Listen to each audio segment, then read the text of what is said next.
அர்ஜுன் வந்ததும் எப்படியாவது நம்ம பிளான சொல்லி ஒர்க் அவுட் பண்ணணும்.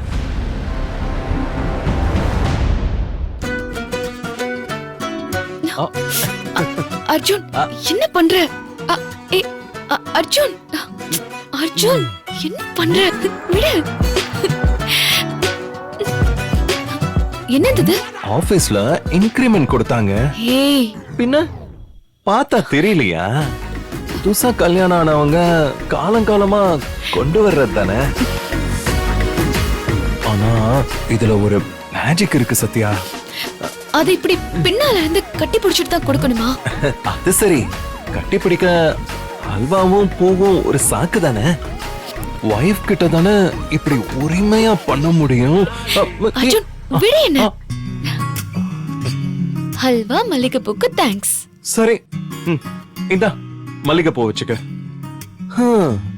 இதுக்கு எப்ப நேரம் வருதோ இந்தா. மல்லிகைப்பூ வச்சுக்கணும்னா நம்ம வெளியே அவுட்டிங் போனுமே. போயிட்டா போச்சு. கிளம்பு கிளம்பு கிளம்பு. சாமியா வரம் கொடுக்கும் போதே பூசாரி வேணா நான் சொல்லுவான். ஆனா நீ எனக்கு செஞ்சு கொடுத்த ப்ராமிஸ் பாக்கி இருக்கே, அதை நிறைவேற்றணும். நான் ப்ராமிஸ் பண்ணிட்டு அதை நான் நிறைவேற்றாம விட்டுட்டேனா? சான்ஸே இல்லையே. நானே ஒரு சின்சியர் சிகாமணி. நான் உனக்கு பட்டுப்புடவை நகை ஏதாவது வாங்கி தரேன்னு சொன்னா? இல்ல. அபி மாமாவை ஒரு நாள் ரெஸ்டாரண்ட் கூட்டிட்டு போறேன்னு சொன்னல, ஆனா கூட்டிட்டு போகல. ஓஹோ, அன்னைக்கு அம்மா தடுத்துட்டாங்க, அதனாலதான். ஆனா இன்னைக்கு நம்ம கூட அபி வந்தா நம்ம ரொமான்ஸ் மூட் டிஸ்டர்ப் ஆயிடுமே சத்யா. என்னையா நீ? பாவம் அவரு எவ்வளவு டிப்ரெஷன்ல இருக்காரு.